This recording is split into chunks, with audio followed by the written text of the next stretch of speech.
ATV ప్రేక్షకులకి నమస్కారం. శుభమస్తు కార్యక్రమానికి స్వాగతం. ఈనాటి శుభమస్తు కార్యక్రమంలోని గ్రహఫల మనసుల్లో గ్రహాల యొక్క స్థితిగతులు, వాటి యొక్క శుభాశుభ ఫలితాల గురించి పరిశీలిద్దాం. అలాగే ఈరోజు ద్వాదశ రాశుల వారికి అదృష్ట సంఖ్య, అదృష్ట వర్ణం, ప్రతికూల గ్రహాల దోష నివృత్తికై ఎటువంటి పరిహారాలు పాటించాలి అనేటువంటి విషయాలు తెలుసుకుందాం. ఈరోజు స్థిరవారం లేదా శనివారం. శని యొక్క పరిపాలన పూర్తిగా ఉంటుంది. అలాగే మరో ప్రత్యేకత మాఘమాస ప్రారంభం. దీని విశిష్టత, ప్రాధాన్యత గురించి శ్రీరస్తు అంశంలో పరిశీలిద్దాం. ముందుగా నేటి పంచాంగ వివరాలు. శ్రీ శోభకృత నామ సంవత్సరం, ఉత్తరాయణం, శిశిర ఋతువు, మాఘమాసం, శుక్లపక్షం. ఈరోజు తిథి మాఘశుద్ధ పాడ్యమి, తెల్లవారుజామున 3:27 వరకు ఉంది. నక్షత్రం ధనిష్ట, రాత్రి 11:01 వరకు. రాహుకాలం ఉదయం 9 గంటల నుంచి 10:30 వరకు. ఇప్పుడు గ్రహాల యొక్క స్థితిగతులు పరిశీలిద్దాం. బృహస్పతి సంచారం మేషక్షేత్రంలో, మిత్రక్షేత్రం, కన్యాక్షేత్రంలో కేతు సంచారం, ధనస్సు క్షేత్రంలో శుక్ర సంచారం, మకర క్షేత్రంలో రవి, కుజ, బుధ, చంద్రుల సంచారం, కుంభక్షేత్రంలో శని సంచారం, రాహు సంచారం మీనక్షేత్రంలో. ఇది రోజు ఉన్నటువంటి గ్రహస్థితి. దీని ఆధారంగా ద్వాదశ రాశుల వారికి గోచారపరంగా ఏర్పడేటువంటి శుభాశుభ ఫలితాలు సూచనప్రాయంగా తెలుసుకుందాం. ముందుగా మేషరాశి.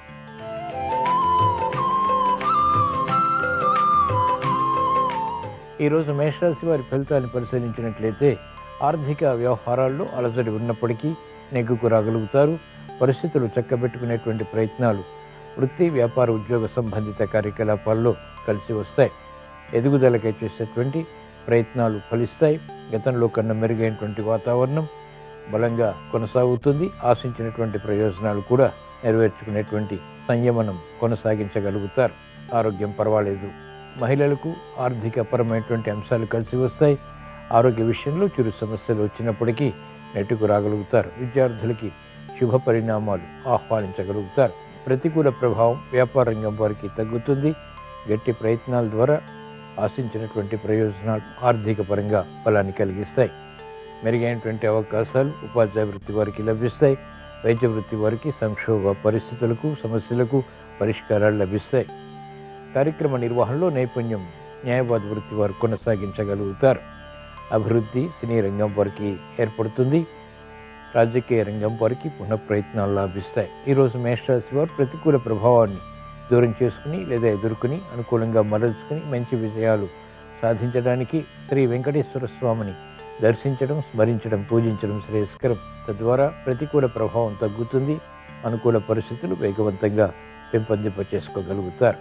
ఈరోజు మేషరాశి వారి అదృష్ట సంఖ్య 2. ఈరోజు మేషరాశి వారి అదృష్ట వర్ణం పసుపు.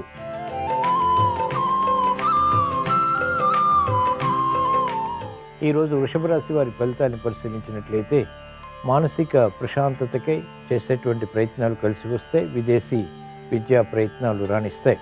విదేశీ పెట్టుబడులు వ్యాపార రంగం వారికి అనుకూలిస్తాయి. నూతన ఉత్సాహం మహిళలకు పెరుగుతుంది. సినీ రంగం వారికి ఆకస్మిక అవకాశాలు ఆర్థికంగా బలాన్ని కలిగిస్తాయి. పట్టుదలతో కార్యక్రమ నిర్వహణ, తద్వారా విజయాలు రాజకీయ రంగం వారికి కలిసి వస్తాయి. నూతన ఉత్సాహం వ్యవసాయ రంగం వారికి పెరుగుతుంది. విధి విధానాలతో కూడినటువంటి కార్యక్రమ నిర్వహణ ద్వారా అభివృద్ధిని సాధించగలుగుతారు. గట్టి ప్రయత్నాలు విద్యార్థులకు ఉపకరిస్తాయి. విదేశీ విద్యా ప్రయత్నాలు విశేష అవగాహనతో కూడినటువంటి విజయాలు సాధించగలుగుతారు. క్రమశిక్షణ న్యాయవాద వృత్తి వారికి కొనసాగుతుంది. సినీ రంగం వారికి మంచి అవకాశాలు లభిస్తాయి. చేపట్టినటువంటి కార్యకలాపాలు ఉపాధ్యాయ వృత్తి వారికి అనుకూలతని పెంచుతాయి. ఈరోజు వృషభ రాశి వారు ప్రతికూల ప్రభావాన్ని దూరం చేసుకుని లేదా ఎదుర్కొని అనుకూలంగా మరల్చుకుని మంచి విజయాలు సాధించడానికి శ్రీ మహావిష్ణువుని దర్శించడం, స్మరించడం, పూజించడం శ్రేయస్కరం. తద్వారా ఆశించినటువంటి ప్రయోజనాలు పొందగలుగుతారు. ఆకస్మిక విజయాలు ఆర్థిక పరంగా కూడా ఏర్పడతాయి. ఈరోజు వృషభ రాశి వారి అదృష్ట సంఖ్య 8. ఈరోజు వృషభ రాశి వారి అదృష్ట వర్ణం నీలం.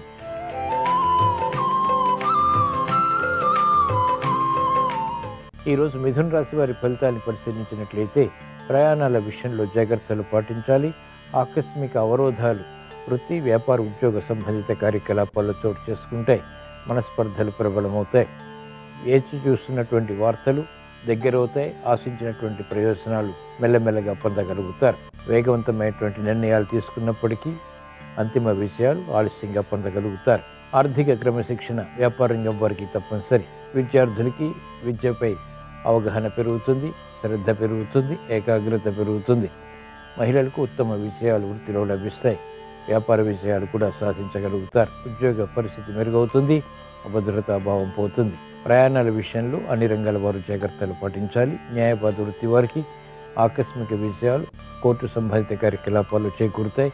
అవమానకర సంఘటనలు కూడా ఉంటాయి. వ్యవసాయ రంగం వారికి ప్రోత్సాహం మాత్రం కొనసాగుతుంది.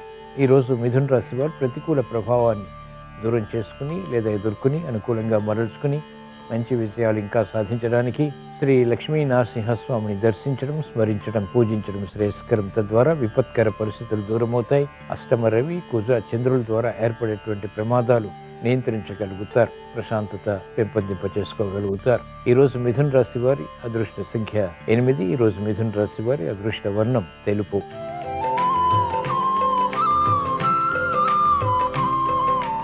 ఈరోజు కర్కాటక రాశి వారి ఫలితాన్ని పరిశీలించినట్లయితే వేగవంతమైనటువంటి నిర్ణయాలు పనికిరో. ఆలోచించి తీసుకున్నటువంటి నిర్ణయాలు క్రమక్రమంగా రాణిస్తాయి. దూకుడు స్వభావం, దూకుడు నిర్ణయాల ద్వారా సమస్యలు ఎదురవుతాయి. కాబట్టి జాగ్రత్తలు వహించాలి. ఆరోగ్య విషయంలో చిరు సమస్యలు కొనసాగుతాయి. అభివృద్ధి ఉన్నప్పటికీ, ఆశాజనకమైనటువంటి వాతావరణం ఉన్నప్పటికీ విజయాలు ఆలస్యమవుతాయి. చేపట్టినటువంటి కార్యకలాపాలపై స్తబ్దత కొనసాగుతుంది. మెరుగైనటువంటి కార్యక్రమ నిర్వహణ మహిళలు కొనసాగించలేకపోతారు. విద్యార్థులకి సంకట పరిస్థితులు ఉంటాయి. నిర్ణయాలు త్వరితగతిని తీసుకోలేకపోతారు. వ్యవసాయ రంగం వారికి రుణ ఒత్తిళ్లు ప్రబలమవుతాయి. ఆశించినటువంటి ప్రయోజనకర కార్యక్రమ నిర్వహణ వ్యాపార రంగం వారు పూర్తి చేయలేకపోతారు. ఒప్పందాల విషయంలో విమర్శలు, విరోధాలు ప్రబలమైనటువంటి సంఘటనలు ఉంటాయి. కార్యక్రమాల్ని వేగవంతంగా పూర్తి చేసేటువంటి ప్రక్రియల్లో సమస్యలు ఉపాధ్యాయ వృత్తి వారికి తలెత్తుతాయి. న్యాయవాద వృత్తి వారికి ప్రతిబంధకాలు వృత్తిపరంగా కొనసాగుతాయి. వైద్య వృత్తి వారికి ఆశాజనకమైనటువంటి వాతావరణం వృత్తిపరంగా ఉన్నప్పటికీ ఆస్వాదించలేకపోతారు, సద్వినియోగపరచుకోలేకపోతారు. క్రీడారంగం వారికి ప్రతికూల మార్పులు వృత్తిపరంగా కొనసాగుతాయి. ప్రత్యర్థులు బలపడతారు. ఈరోజు కర్కాటక రాశి వారు ప్రతికూల ప్రభావాన్ని దూరం చేసుకుని లేదా ఎదుర్కొని అనుకూలంగా మరల్చుకుని మంచి విజయాలు ఇంకా సాధించడానికి శ్రీ లక్ష్మీ నరసింహస్వామిని దర్శించడం, స్మరించడం, పూజించడం శ్రేయస్కరం. తద్వారా అష్టమ శని ద్వారా ఇతర గ్రహ ప్రతికూలత ద్వారా ఏర్పడేటువంటి ప్రతిబంధకాలు, ప్రమాదాలు కనుమరుగవుతాయి. ప్రశాంతత పెరుగుతుంది. స్థిరమైనటువంటి విజయాలు సాధించగలుగుతారు. ఈరోజు కర్కాటక రాశి వారి అదృష్ట సంఖ్య 2. ఈరోజు కర్కాటక రాశి వారి అదృష్ట వర్ణం నీలం.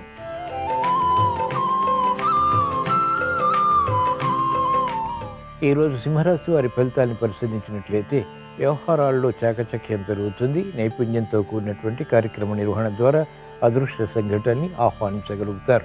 గృహ విషయాల అనుకూలం. స్తబ్దత తొలగిపోతుంది. చేపట్టినటువంటి కార్యకలాపాలు వేగవంతంగా కలిసి వస్తాయి. నూతన కార్యకలాపాల్లో వేగం పెరుగుతుంది. ఆరోగ్య రక్షణ కొనసాగుతుంది. ఆర్థిక రక్షణ కొనసాగుతుంది. కార్యక్రమాలు వేగవంతంగా పూర్తి చేయగలుగుతారు. మానసిక ఉల్లాసం అన్ని కార్యాలలో కొనసాగుతుంది. మహిళలకు అత్యంత అనుకూల కాలం. విలువైనటువంటి కార్యక్రమ నిర్వహణ కొనసాగించి విజయాలు పొందగలుగుతారు. గుర్తింపు సాధించగలుగుతారు. వైద్య వృత్తి వారికి ప్రాధాన్యత పెరుగుతుంది. క్రీడారంగం వారికి విజయాలు తథ్యం. విద్యార్థులకి శుభ పరిణామాలు విద్యాపరంగా ఆహ్వానించగలుగుతారు. ప్రతిబంధకాలు రాజకీయ రంగం వారికి తగ్గుతాయి. మెరుగైనటువంటి కార్యక్రమ నిర్వహణ సినీ రంగం వారికి ఆర్థిక పరంగా రాణిస్తుంది. అద్భుత విజయాలు క్రీడారంగం వారిని వరిస్తాయి. మెరుగైనటువంటి కార్యక్రమాలు సినీ రంగం వారు కొనసాగించగలుగుతారు. ఆర్థిక విజయాలు సాధించగలుగుతారు. ఈరోజు సింహరాశి వారు ప్రతికూల ప్రభావాన్ని దూరం చేసుకుని లేదా ఎదుర్కొని అనుకూలంగా మరల్చుకుని మంచి విజయాలు సాధించడానికి శ్రీ మహావిష్ణువుని దర్శించడం, స్మరించడం, పూజించడం శ్రేయస్కరం. విష్ణు సహస్రనామ పఠనం, శ్రవణం మేలుని కలిగిస్తుంది. వేగవంతమైనటువంటి విజయాలు తద్వారా శుభ పరిణామాల్ని ఆహ్వానించగలుగుతారు. ఈరోజు సింహరాశి వారి అదృష్ట సంఖ్య 6. ఈరోజు సింహరాశి వారి అదృష్ట వర్ణం తెలుపు.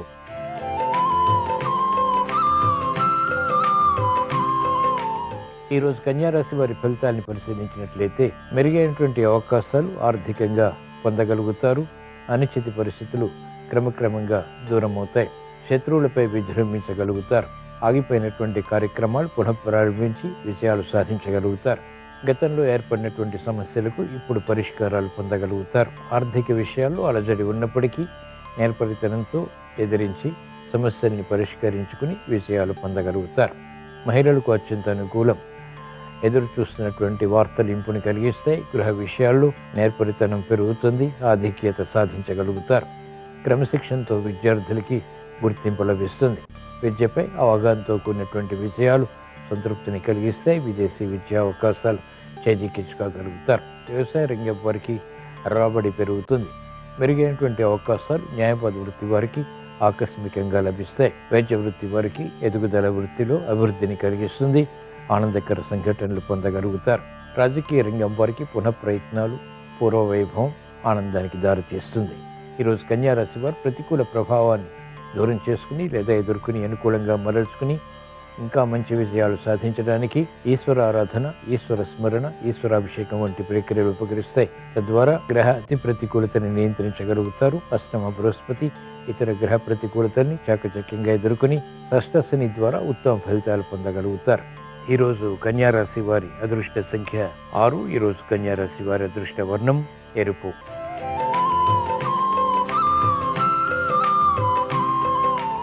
ఈరోజు తులారాశి వారి ఫలితాన్ని పరిశీలించినట్లయితే సంబంధ బాంధవ్యాలు మెరుగవుతాయి. పిల్లల విషయంలో జాగ్రత్తలు పాటించాలి. ఆకస్మిక చిక్కులు సమస్యలు ఏర్పడినప్పటికీ అంతిమంగా పరిష్కరింపబడతాయి. నూతన కార్యక్రమాలకు శ్రీకారం చుట్టగలుగుతారు. భాగస్వాములతో చిరు సమస్యలు ఏర్పడినప్పటికీ అంతిమంగా ఆర్థిక విజయాలు వ్యాపార రంగం వారు సాధించగలుగుతారు. విద్యార్థులకి అనుకూలత విద్యాపరంగా పెరుగుతుంది. మహిళలకు క్రమశిక్షణతో కూడినటువంటి కార్యాచరణ ద్వారా గుర్తింపు లభిస్తుంది.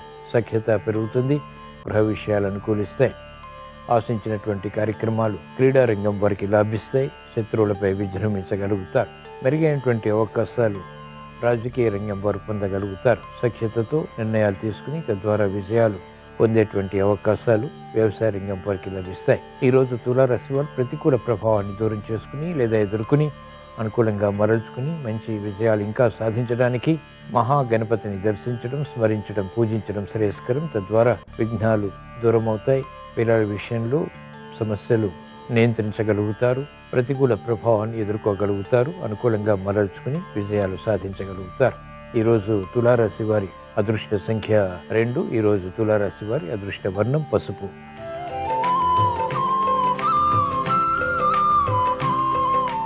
ఈరోజు వృశ్చిక రాశి వారి ఫలితాన్ని పరిశీలించినట్లయితే ఆర్థిక విషయాల్లో అలజడి ఉన్నప్పటికీ ఎదుర్కోగలుగుతారు. భూ సంబంధిత విక్రయాలు లాభిస్తాయి. చేపట్టినటువంటి కార్యకలాపాలపై ఏకాగ్రత తగ్గుతుంది. శత్రు వృద్ధి పెరిగినప్పటికీ శత్రువులపై విజయాలు కూడా పెంపొందింపచేసుకోగలుగుతారు. క్రమశిక్షణతో కార్యాచరణ సాధించి మహిళలు ఆనందకర పరిస్థితుల్ని ఆహ్వానించగలుగుతారు. విద్యార్థులకి కఠిన పరీక్షలు ఉంటాయి, అయినప్పటికీ నెగ్గుకు రాగలుగుతారు. ప్రతిబంధకాలు వ్యాపార రంగం వారికి ఎదురవుతాయి. ఆర్థిక విజయాలు క్రమక్రమంగా వృద్ధిని సాధిస్తాయి. ఆశించినటువంటి ప్రయోజనాలు న్యాయవాద వృత్తి వారికి దగ్గరవుతాయి. కోర్టు వ్యవహారాల్లో విజయాలు చేకూరుతాయి. వైద్య వృత్తి వారికి అనుకూలత కొనసాగుతుంది. సినీ రంగం వారికి ఆర్థిక ఒత్తిళ్లు ఉన్నప్పటికీ మెరుగైనటువంటి అవకాశాలు గెలుపు ద్వారా లభించి బలాన్ని కూడగట్టుకోగలుగుతారు. క్రమశిక్షణ అన్ని రంగాల వారికి తప్పనిసరి. ఈరోజు వృశ్చిక రాశి వారు ప్రతికూల ప్రభావాన్ని దూరం చేసుకుని లేదా ఎదుర్కొని అనుకూలంగా మరల్చుకుని మంచి విజయాలు ఇంకా సాధించడానికి శ్రీ మహావిష్ణువుని దర్శించడం, స్మరించడం, పూజించడం శ్రేయస్కరం. విష్ణు సహస్రనామ పఠనం శ్రవణం మేలుని కలిగిస్తుంది. ప్రతికూల ప్రభావాన్ని అవలీలగా ఎదుర్కోగలుగుతారు. స్థిరాస్తి విషయాలు అనుకూలిస్తాయి. శత్రుభీతి పోతుంది. ఈరోజు వృశ్చిక రాశి వారి అదృష్ట సంఖ్య 2. ఈరోజు వృశ్చిక రాశి వారి అదృష్ట వర్ణం తెలుపు.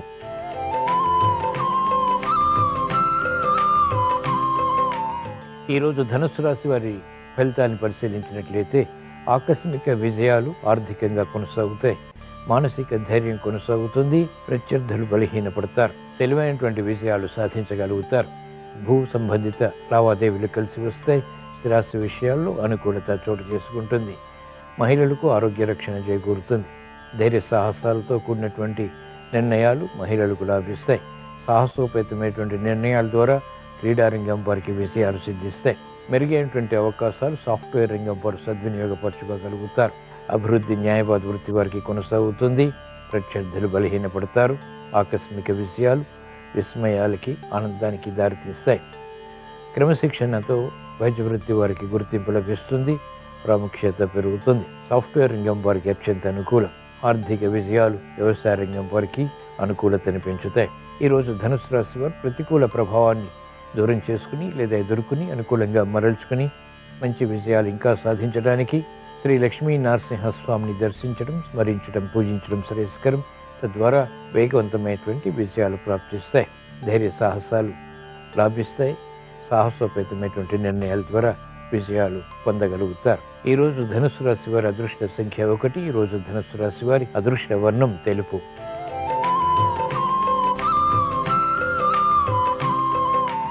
ఈరోజు మకర రాశి వారి ఫలితాన్ని పరిశీలించినట్లయితే శ్రమతో కూడిన విజయాలు సాధించగలుగుతారు. ఆర్థిక సంబంధిత లావాదేవీల్లో ఆకస్మిక ప్రతికూల మార్పులు చోటు చేసుకుంటాయి.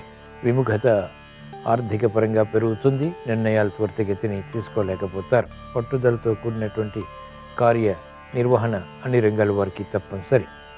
ఏమరపాటు పనికిరాదు. ఓర్పు సహనంతో కూడినటువంటి కార్యక్రమాలు మాత్రమే ఉపకరిస్తాయి. సాహసోపేతమైనటువంటి నిర్ణయాలు క్రీడారంగం వారికి పనికిరావు. పెట్టుబడుల విషయంలో వ్యాపార రంగం వారికి ఆందోళన ఉంటుంది. పట్టుదలతో కూడినటువంటి కార్యకలాపాలు విద్యార్థులకు ఉపకరిస్తాయి. ఆరోగ్య విషయంలో అన్ని రంగాల వారు జాగ్రత్తలు పాటించాలి. సాఫ్ట్వేర్ రంగం వారికి ఆర్థిక ప్రతికూలత ప్రబలమవుతుంది. చేపట్టినటువంటి కార్యకలాపాలు వ్యవసాయ రంగం వారికి మందగిస్తాయి. మెరుగైనటువంటి కార్యక్రమ నిర్వహణ ఉపాధ్యాయ వృత్తి వారు కొనసాగించలేకపోతారు. శత్రు భీతి పెరుగుతుంది. ఈరోజు మకర రాశి వారు ప్రతికూల ప్రభావాన్ని దూరం చేసుకుని లేదా ఎదుర్కొని అనుకూలంగా మరల్చుకుని మంచి విజయాలు ఇంకా సాధించడానికి ఈశ్వర ఆరాధన, ఈశ్వర స్మరణ, ఈశ్వరాభిషేకం వంటి ప్రక్రియలు ఉపకరిస్తాయి. రుద్రాభిషేకం మేలుని కలిగిస్తుంది. ప్రతిబంధకాలు దూరమవుతాయి. ప్రశాంతత పెరుగుతుంది. విజయాలు సాధించగలుగుతారు. ఈరోజు మకర రాశి వారి అదృష్ట సంఖ్య 8. ఈరోజు మకర రాశి వారి అదృష్ట వర్ణం నీలం.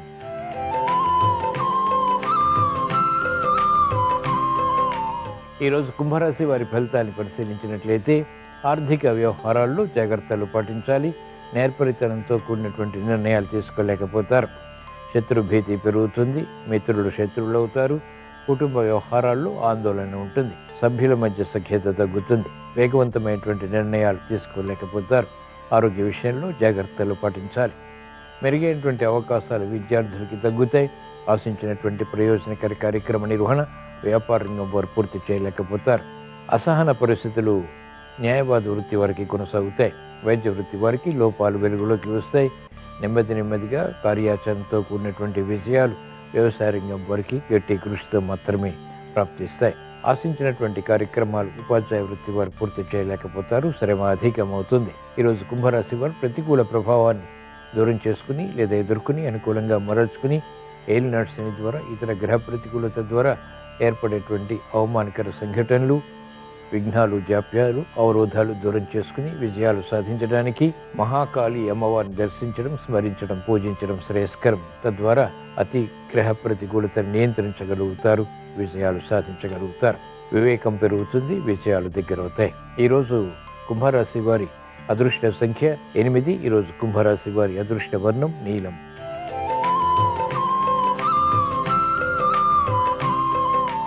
ఈరోజు మీనరాశి వారి ఫలితాన్ని పరిశీలించినట్లయితే మంచి నిర్ణయాలు తీసుకోగలుగుతారు. ఆర్థిక పరిస్థితి మెరుగవుతుంది. ప్రయాణాల ద్వారా ప్రయోజనాలు సాధించగలుగుతారు. క్రమశిక్షణతో కూడినటువంటి కార్యాచరణ ద్వారా గుర్తింపు లభిస్తుంది. గతంలో చేసినటువంటి పొరపాట్లు సునాయాసంగా సమర్థించుకుని విజయాలు పొందగలుగుతారు. ఆరోగ్య రక్షణ కొనసాగుతుంది. ఆర్థిక రక్షణ కొనసాగుతుంది. మహిళలకు అత్యంత అనుకూల కాలం. శుభవార్తలు వింటారు. శుభ ప్రయత్నాలు కలిసి వస్తాయి. కుటుంబ వ్యవహారాల్లో ఐక్యత, సఖ్యత ఆనందానికి దారితీస్తాయి. మెరుగైనటువంటి కార్యక్రమ నిర్వహణ రాజకీయ రంగం వారికి ఉపకరిస్తుంది. యుక్తితో కూడినటువంటి కార్యకలాపాలు వ్యాపార రంగం వారికి ఆర్థికంగా లాభిస్తాయి. పెట్టుబడులు కలిసి వస్తాయి. వ్యాపార ఒప్పందాలు అనుకూలతని పెంచుతాయి. వ్యవసాయ రంగం వారికి ఆర్థిక స్తోమత పెరుగుతుంది. మెరుగైనటువంటి అవకాశాలు వైద్య వృత్తి వారికి వృత్తిపరంగా అభివృద్ధిని కలిగిస్తాయి. న్యాయవాద వృత్తి వారికి అత్యంత అనుకూలం. పరిశోధనలు శాస్త్రజ్ఞులకి ఫలిస్తాయి. ఈరోజు మీన రాశి వారు ప్రతికూల ప్రభావాన్ని దూరం చేసుకుని లేదా ఎదుర్కొని అనుకూలంగా మరల్చుకుని ఇంకా మంచి విజయాలు సాధించడానికి శ్రీకృష్ణ పరమాత్మని దర్శించడం, స్మరించడం, పూజించడం శ్రేయస్కరం. భగవద్గీత పఠనం, శ్రవణం మేలుని కలిగిస్తుంది. శుభవార్తలు వేగవంతమవుతాయి. ఈరోజు మీన రాశి వారి అదృష్ట సంఖ్య 6. ఈరోజు మీన రాశి వారి అదృష్ట వర్ణం పసుపు. ఇవి ద్వాదశ రాశుల వారికి ఈరోజు ఏర్పడేటువంటి శుభాశుభ ఫలితాలు. ద్వాదశ రాశుల వారికి అవరోధాలు దూరం కావాలని, విఘ్నాలు, జాప్యాలు, ఆటంకాలు వంటివి రాకుండా విజయాలు సాధించాలని కార్యక్రమ నిర్వహణలో నేర్పరితనం, నైపుణ్యం పెంపొందింప చేసుకుని అభివృద్ధిని సాధించాలని శనివారం సందర్భంగా శ్రీ మహావిష్ణువుని, ఈశ్వరుణ్ణి ప్రార్థిస్తూ స్మరిస్తూ స్వస్తి. శ్రీరస్తు శుభమస్తు. అఘము అంటే పాపము అని అర్థం. అన్ని రకాలైన పాపాలను పోగొట్టే మాసం కాబట్టి దీన్ని మాఘమాసం అనే పేరుతో పిలుస్తారు. మాఘమాసంలో శ్రీమన్నారాయణమూర్తి జల రూపంలో ఉంటాడు కాబట్టి ఈ మాసంలో సూర్యోదయానికి పూర్వమే నదీ స్నానం లేదా గృహంలో చన్నీటితో స్నానం చేస్తే శ్రీమన్నారాయణమూర్తి పరిపూర్ణమైన అనుగ్రహం కలుగుతుంది. అలాగే మాఘమాసంలో తెల్లవారుజామున స్నానం చేసేటప్పుడు ప్రయాగ ప్రయాగ ప్రయాగ అని 3 సార్లు అనుకుంటూ స్నానం చేసినట్లయితే ప్రయాగలో త్రివేణి సంగమంలో స్నానం చేసిన ఫలితం కలుగుతుంది. మాఘమాసం దానానికి ప్రాధాన్యత ఉన్న మాసం. ఈ మాసంలో అన్నదానం చేసినా వస్త్రదానం చేసినా ఉత్తమ ఫలితాలు కలుగుతాయి. ఈ మాసంలో చేసే తిలదానం విశేషమైన ప్రయోజనాలను కలిగింపజేస్తుంది. అలాగే గొడుగు, పాదరక్షలు ఇలాంటివి ఈ మాసంలో దానం చేయటం ద్వారా కూడా జాతక దోషాల తీవ్రతను తగ్గింపజేసుకోవచ్చు. మాఘమాసంలో శుక్లపక్షంలో వచ్చే చవితి తిథిని తిల చతుర్థి అనే పేరుతో పిలుస్తారు. ఈ తిల చతుర్థి రోజు నువ్వులు దానం ఇస్తే 1,000,000 రెట్లు విశేషమైన ప్రయోజనాలు చేకూరుతాయి. ఈ తిల చతుర్థినే కుంద చతుర్థి అంటారు. ఆ రోజు మల్లెపూలతో శివుడిని పూజించడం ద్వారా ఆర్థికంగా మంచి పురోభివృద్ధి ఏర్పడుతుంది. మాఘ శుక్ల పంచమిని వసంత పంచమి అనే పేరుతో పిలుస్తారు. ఆ రోజు సరస్వతీదేవిని పూజించడం ద్వారా, సరస్వతీ కవచాన్ని పఠించడం లేదా శ్రవణం చేయడం ద్వారా అద్భుతమైన విజయాలను సిద్ధింపజేసుకోవచ్చు. మాఘ శుక్ల షష్ఠి తిథిని వరుణ షష్ఠి అనే పేరుతో పిలుస్తారు. ఆ రోజు రాగి పాత్రలో తెల్ల నువ్వులు లేదా నల్ల నువ్వులు ఉంచి దానం ఇవ్వటం ద్వారా గ్రహదోష తీవ్రతను తగ్గింపజేసుకోవచ్చు. ఓం వం వరుణాయ నమః అనే మంత్రాన్ని జపించుకోవటం ద్వారా వరుణుణ్ణి ప్రసన్నం చేసుకొని సకల శుభాలను సిద్ధింపజేసుకోవచ్చు. మాఘ శుక్ల సప్తమి తిథిని రథసప్తమిగా జరుపుకోవటం. ఆ రోజు జిల్లేడాకులు, చిక్కుడాకులు, రేగి పండ్లు శిరస్సు మీద ఉంచుకొని స్నానం చేయటం ద్వారా 7 జన్మల్లో చేసిన పాపాలను తొలగింపజేసుకోవచ్చు. అలాగే మాఘమాసంలో శుక్లపక్షంలో వచ్చే ఏకాదశి తిథిని భీష్మ ఏకాదశి అంటారు. ఆ రోజు విష్ణు సహస్రనామ పారాయణ చేసిన లేదా శ్రవణం చేసిన విశేషంగా విష్ణుమూర్తి అనుగ్రహం కలుగుతుంది. ఈ మాసంలో వచ్చే పౌర్ణమి తిథిని మహామాఘి అనే పేరుతో పిలుస్తారు. ఆ రోజు నువ్వులు ఆహారంలో స్వీకరించినా, నువ్వులు దానమిచ్చినా సమస్త జాతక దోషాల తీవ్రతను తగ్గింపజేసుకోవచ్చు. ఈ మాసంలో బహుళపక్షంలో వచ్చే ఏకాదశి తిథిని విజయ ఏకాదశి అంటారు. ఆ రోజు ఏకాదశి వ్రతాన్ని ఆచరిస్తే తలపెట్టిన పనులన్నీ దిగ్విజయంగా పూర్తి చేసుకోవచ్చు. ఈ మాసంలో బహుళపక్షంలో వచ్చే అమావాస్యను మౌని అమావాస్య అనే పేరుతో పిలుస్తారు. ఆ రోజు నువ్వులు దానం ఇవ్వటం ద్వారా విశేషమైన శుభ ఫలితాలను సిద్ధింపజేసుకోవచ్చు.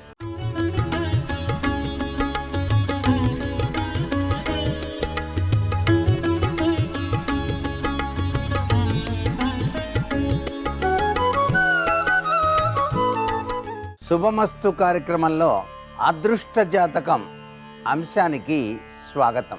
నేటి నుంచి మాఘమాస ప్రారంభం. ఈ మాసం అత్యంత విశిష్టవంతమైనది కాబట్టి ఈ మాసంలో ఆచరించేటువంటి స్నాన దాన జపాలన్నీ కూడాను చాలా అదృష్టకరమైన ప్రభావాన్ని మానవాళికి ప్రసాదిస్తాయి. అదృష్టం అంటే ఏమిటి? కంటికి కనిపించనిది అని అర్థం. కంటికి కనిపించని దివ్యశక్తే మనందరినీ కూడాను నడిపిస్తోంది. అదే మనకి ఇచ్ఛాశక్తి, క్రియాశక్తి, జ్ఞానశక్తి స్వరూపిణిగా మనం ఏనాటి నుంచో ఆరాధన చేస్తూనే ఉన్నాం. అదృష్ట జాతకుడు అనేటువంటి ఉద్దేశంలో మనం ప్రతి ఒక్కరిని కూడాను అదృష్ట జాతకుడుగా తీర్చిదిద్దటానికి, లేక వారి యొక్క ముఖ కవళికలు, శరీర సౌష్ఠవం, వారి యొక్క చేతులు, వేళ్ళు, పాదాలు, వీటి గురించి మనకు శాస్త్రంలో చాలా చక్కగా గొప్పగా అభివర్ణించారు. ముఖం విష్ణుమూర్తిగా, కంఠం శివుడుగా, వెన్నుపూస బ్రహ్మగా శాస్త్రాలు మనకు అభివర్ణించాయన్నమాట. మానవుని యొక్క ఈ యొక్క శాస్త్రరీత్యా చెప్పినటువంటి విశేషాంశాల్లో వక్షస్థలం, చేతులు, కన్నులు, దవడలు, ముక్కు అనేటువంటి ఈ 5 అవయవాలు కూడా తగినంత పొడవుగా గనక ఉన్నట్లయితే వారికి తప్పనిసరిగా లక్ష్మీ కటాక్షం కలిగి అదృష్ట జాతకుడుగా కీర్తి ప్రతిష్టలతో తులతూగడానికి ఆస్కారం మరెంతగానో ఉంటుంది సుమా అంటోంది శాస్త్రం. వేళ్ల పర్వాలు, వెంట్రుకలు, దంతాలు, గోళ్ళు, చర్మం ఇవన్నీ కూడాను సన్నగా గనక ఉంటే పరిపూర్ణ ఆయుర్భాగ్యం అనేటువంటిది తప్పనిసరిగా కలిగి తీరుతుంది ఆ శిశువుకి. పుట్టినప్పుడే ఇవన్నీ కూడా పరిశీలన చేసేటువంటి విధి విధానం ఉంది. పెరిగి పెద్దవాడైన తర్వాత కూడాను మన వాడేమిటో నాకన్నా పొడుగెదిగాడే అని చెప్పేసి ఆనందించే తల్లిదండ్రులు కూడా ఉన్నారు. ఇలా పొడుగ్గా ఎదగటం, విశాలమైన వక్షస్థలం, పొడుగాటి చేతులు, విశాలమైన కనులు, విశాలమైనటువంటి నుదురు, ఇవన్నీ కూడాను అద్వితీయమైన అదృష్ట జాతక తత్వానికి నిదర్శనాలుగా మనకు శాస్త్రం చాలా చక్కగా అభివర్ణిస్తుంది. అందుకే అటువంటి వాళ్ళని చూసినప్పుడు తెలియకుండానే ఆహ్వానించాలనిపిస్తుంది. రొమ్ము, కడుపు, ముక్కు, భుజాలు, నుదురు, ఈ అవయవాలు గనక ఎత్తుగా గనక ఉన్నట్లయితే ఆరోగ్య బలం చాలా చక్కగా ఉంటుంది. కీర్తిని, ధనాన్ని బాగా సంపాదిస్తారు. అంతేకాకుండా తరగని సంపదతో తొలతూగేటువంటి అదృష్ట జాతకులుగా మారతారు సుమా అని చెప్పేసి కూడా శాస్త్రం మనకు తెలియజేస్తుంది. అవయవాలు ఎప్పుడూ కూడా వంకర లేకుండా ఉండాలి. సమంగా లేకపోయినా సరే అది అంత గొప్ప విశేషకరమైన జాతకం కాదు అని చెప్పేసి ఈ జాతకునికి తగినటువంటి విధి విధాన రీత్యా హోమాలు, అలాగే శాంతులు చేయవలసిన పరిస్థితి ఎంతైనా ఉంటుంది అని కూడా శాస్త్రంలో చెప్పినటువంటి నిగూఢ రహస్యాలు మనం నేటికి పాటిస్తూనే ఉన్నాం. అరచేతిలో అదృష్టం అనేటువంటిది చాలా గొప్ప విశేషం అండి. అరచేతులు ఎప్పుడూ కూడాను మెత్తగా ఉండాలి, కఠినంగా ఉండకూడదు. అందుకే ఎవరైనా వ్యక్తులు పరిచయమైనప్పుడు కరచాలనం అనేటువంటిది చేస్తూ ఉంటాం. ఈ కరచాలనం చేసినప్పుడు వారి యొక్క చేతుల యొక్క తత్వాన్ని అనుసరించి వారి యొక్క అంతర్లీనమైనటువంటి మనోభావాల్ని అంచనా వేయవచ్చు అని కూడా శాస్త్రం తెలియజేస్తోందన్నమాట. అందుకనే నమస్కారంలో సంస్కారం ఎలా ఉందో ఈ యొక్క కరచాలనం రీత్యా కూడాను వారి యొక్క వివిధ రకాలైనటువంటి అభిప్రాయ తత్వాలను మనం అంచనా వేయటానికి కూడా ఆస్కారం ఎంతగానో ఉంటుంది సుమా అంటోంది అదృష్ట జాతక రీత్యా చెప్పినటువంటి విశేషాంశాలలో ముఖ్యమైనటువంటి విధి విధానం. అలాగే దవడలు, నాలుక, కింది పెదవి ఎర్రగా గనక ఉన్నట్లయితే ధనవంతులవుతారు సుమా అంటోంది శాస్త్రం. మరికొన్ని ముఖ్య విషయాలు రేపటి శుభమస్తు కార్యక్రమంలోని అదృష్ట జాతకం అంశంలో తెలుసుకుందామా? మరి సర్వే జనా సుఖినో భవంతు.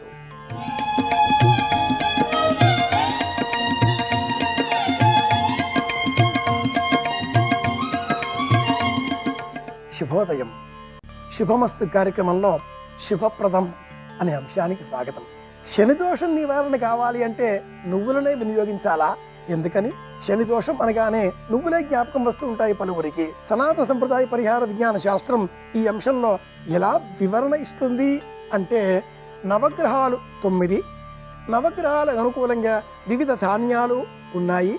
ఈ 9 విధాలుగా ఉండేటటువంటి ధాన్యాలలో గోధుమలు కావచ్చు, బియ్యం కావచ్చు, కందులు కావచ్చు, పెసలు కావచ్చు, అలసందలు కావచ్చు, ఈ అన్నింటిలో కూడా నువ్వులకు ఒక ప్రత్యేకత ఉంది.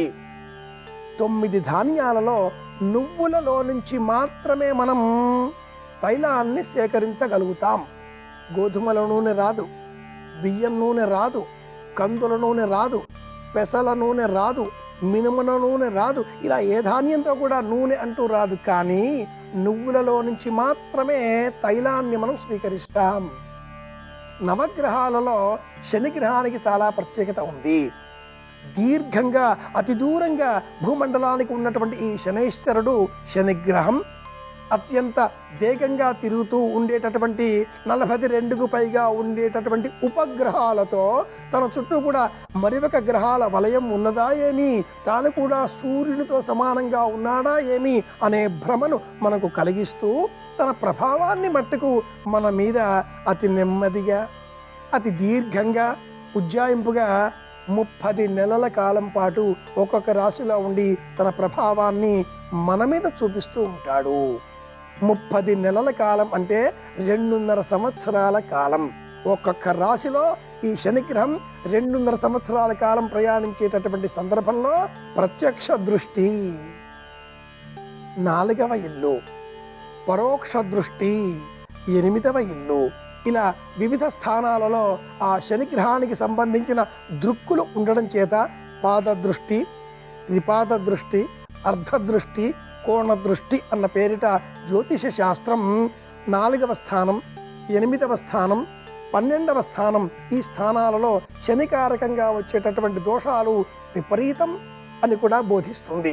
అలాగే 12వ స్థానం శని ఉన్నటువంటి స్థానం, శనికి సంబంధించిన 2వ స్థానం. ఈ 3 స్థానాలు కూడా మరింత ప్రమాదకరంగా శని దోషం మనకు సంక్రమిస్తుంది అని కూడా వివరిస్తుంది. శని దోషానికి నువ్వులకు ఉండే సంబంధం ఏమిటి? శనిదేవుడు సూర్యుని కుమారుడు, యముడు సూర్యునికి కుమారుడే. అలాగే యము అనేటటువంటి పేరిట ఉండేటటువంటి యమునా నది ఇంకా సంతానం కూడా వర్ణితమై ఉండగా శనిగ్రహానికి సంబంధించిన ఈ స్వరూపంలో తనలో ఉండేటటువంటి మందకొడితనాన్ని, స్తబ్దతను, బద్ధకాన్ని, నిరాసక్తతను, నిర్లిప్తతను, వైరాగ్య భావాన్ని, జాడ్యము అంటే రోగకారక లక్షణాన్ని తొలగించే నిమిత్తమై ఏం చేస్తే నాలో ఉండే ఈ దుర్గుణాలను తొలగించి నన్ను అందరూ ఆరాధిస్తారు తండ్రి అంటూ శనిదేవుడు సూర్యనారాయణమూర్తిని స్తోత్రం చేయగా, సూర్యుడు ఇచ్చిన వరం నీకు సంబంధించినటువంటి ఆ దినుసులో ఉండే తైలాన్ని స్వీకరించడం ద్వారా, వినియోగించడం ద్వారా సమస్త ప్రజానీకం, జనులు, ప్రాణికోటి నీలో ఉండే ఈ వ్యతిరేక గుణాలను తొలగించి నిన్ను ఆనందకరం కలిగించే దైవంగా, ఆయుర్దాయం పెంచే దైవంగా స్వీకరిస్తారు అనే వరాన్ని సూర్యుడు అనుగ్రహించినట్టుగా అగ్ని పురాణం కూడా అభివర్ణిస్తుంది. పురాణ ప్రపంచంలో ఉండేటటువంటి ఇలాంటి కథనాలను పరిశీలించడం ద్వారా మనకు అర్థమయ్యేటటువంటి అంశం ఏమిటి అంటే, నువ్వులలో విశేషమైనటువంటి సూర్యకాంతిని నిక్షిప్తం చేసుకునే శక్తి ఉంది. నువ్వులు మనలో వేడి కలిగిస్తాయి. పెంచే గుణం కలిగి ఉండేటటువంటి ఈ స్వరూపం కారణంగా మనలో ఆ పెరిగే గుణం తాపం, వేడి కావడంతో శనికి సంబంధించిన ఆ బద్ధకం ఎగిరిపోగా, శనికి సంబంధించిన కాలంగా ఉండేటటువంటి పౌష్యమాసంలో విరివిగా వినియోగించాలి. అంటే సంక్రాంతి తరుణంలో లేదా విశేషంగా హిమవంత ఋతువులో, శిశిర ఋతువులో ఈ 4 నెలల కాలంలో మరింత విరివిగా నువ్వులను వినియోగించాలి అన్న పేరిట సనాతన సంప్రదాయం అనేక సందర్భాలలో నువ్వుల వినియోగాన్ని తప్పనిసరి చేసింది. పండగ ఏదైనా కూడా పరాకుగా మెసలకూడదు, మెలగకూడదు. దేహమంతా కూడా నువ్వుల నూనె అలదుకుని స్నానం చేయాలి. వారంలో శనివారం మనలో బద్ధకం పెరిగే తత్వం కనుక అది లేకుండా ఉండాలి.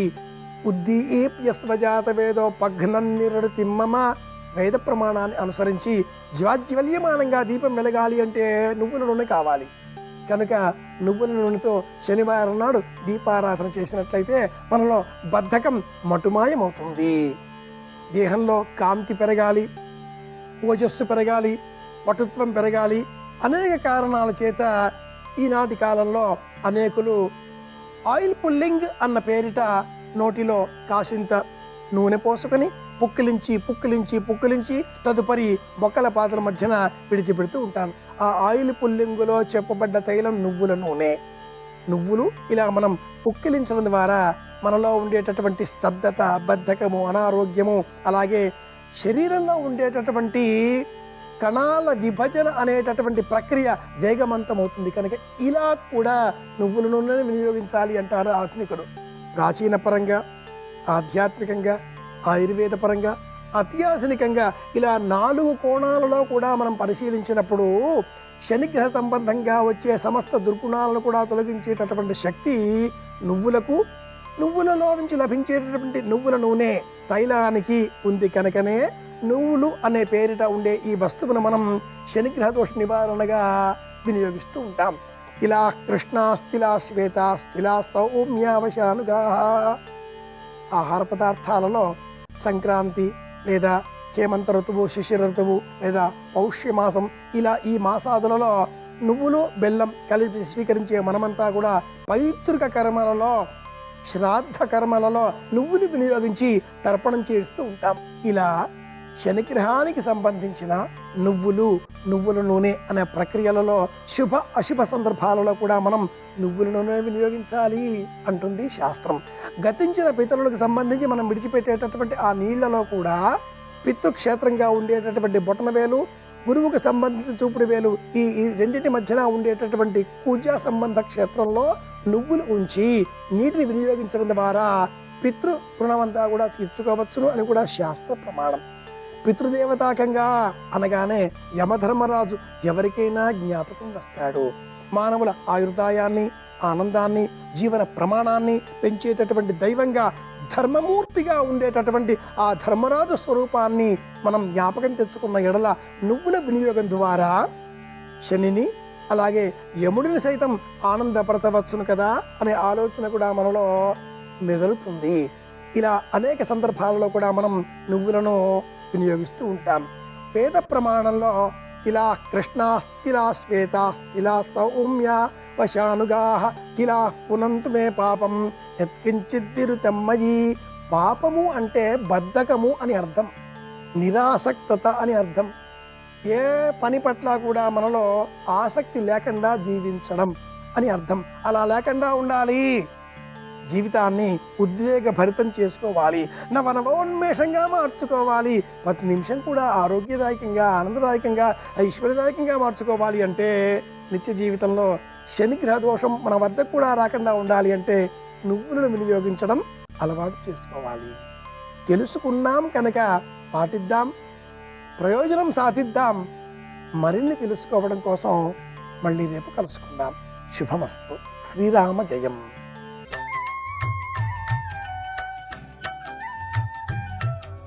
దినకరా శుభకరా దేవా దీనాధార తిమిర సంహార దినకరా శుభకరా. చంద్రుడు సుధాకిరణుడై అమృత కిరణములను తనవిగా చేసుకుని అమృత వృష్టిని కురిపిస్తాడు. ఇప్పుడు ఆ అమృత కిరణముల చేత ఓషధీ తత్వాన్ని కల్పిస్తాడు. ధాన్యం పండుతోందనుకోండి, ఆ పండుతున్న ధాన్యం కొంతకాలం నిలవ చేసి తీసుకొచ్చి మళ్ళీ భూమిలో పెట్టి తడి తగిలితే అందులోంచి అంకురము వచ్చి ఒక్క వడ్డు గింజలోంచి కంకు పుట్టి, కంకులోంచి మళ్ళీ ఇన్ని ధాన్యపు గింజలు ఎవరి అనుగ్రహం చేత వచ్చాయని అడిగారు. అదంతా సూర్యానుగ్రహమే. సూర్యనారాయణుని యొక్క అనుగ్రహం చేత ఓషధీతత్వం ప్రకాశించి సమస్త భూతముల యొక్క ఆకలి తీరుతోంది. అంటే అటువంటి మహానుభావుడికి అన్నం పెట్టిన వాడికి, పోషించిన వాడికి, ఋతుకర్త అయిన వాడికి, ప్రభాకరుడై వెలుతురిచ్చిన వాడికి మనం నమస్కారం చేయకపోతే ఎంతటి కృతజ్ఞతా దోషాన్ని మనం పొందుతాం. అందుకని సూర్యనారాయణమూర్తికి నమస్కారం చెయ్యకుండా ప్రారంభం చేసినటువంటి రోజు ఏది ఉందో ఆ రోజు కృతజ్ఞతతో కూడుకున్నటువంటి రోజు. కాబట్టి మహానుభావుడు అన్నదాత. ఆయన లోకమునకంతటికీ అన్నం పెట్టాడు. అందుకే అన్నపూర్ణి అని మనకి అమ్మవారి యందు ఒక తత్వం ఉంటుంది. ఆవిడ మాతృస్వరూపమై అందరికీ అన్నం పెడుతుంది. అన్నం పెట్టేటప్పుడు కూడా చేతితో, ఎడం చేతిలో బంగారు పాత్ర పట్టుకుని, బంగారు పాత్రలో పాయసం పట్టుకుని, కుడి చేతిలో గరిటె పట్టుకుని నిలబడుతుంది. ఆ నిలబడినప్పుడు కేవలం అన్నం ఒక్కటే పెట్టదు ఆవిడ, అన్నంతో పాటు కోర్కెలని కూడా తీరుస్తుంది. ఉభౌ దర్వీ కుంభౌ మణిగణక సంభావిత గుణౌ దదానా పాణిభ్యాం మృతరస మృష్ణాన్న కలితౌ కళాఢ్యా కళ్యాణీ కలిత సదనా శ్రీ గిరసి శిరసస్య సౌ భ్రామర్యంబా రచయితుమదిష్టార్థ విభవం అంటారు. అలా కోర్కెలను కూడా తీర్చడానికి కావలసినటువంటి విభూతిని వడ్డించేటటువంటి తల్లికి అన్నపూర్ణ అని పేరు. అయితే ఇంతమందికి ఆవిడ అన్నం అలా ఎలా పెడుతుంటుంది? ఎలా పెడుతుంది అంటే సూర్యచంద్రులిద్దరినీ ఆమె స్తనములుగా చేసుకొని పెడుతుంటుంది. ఇప్పుడు సూర్యుడి నుంచి వచ్చేటటువంటి కిరణముల చేత తేజస్సుని సంతరించుకున్న చంద్రుడు సుధాకిరణుడై, అమృత కిరణుడై ఓషధీతత్వాన్ని కల్పిస్తే వాటి చేత తినడం చేత ఆకలి తీరి శక్తి కలుగుతోంది. మళ్ళీ వాటిని తీసుకెళ్లి భూమిలో వేస్తే పంట పండి మళ్ళీ పంటలు వచ్చేటటువంటి అవకాశం కలిగింది.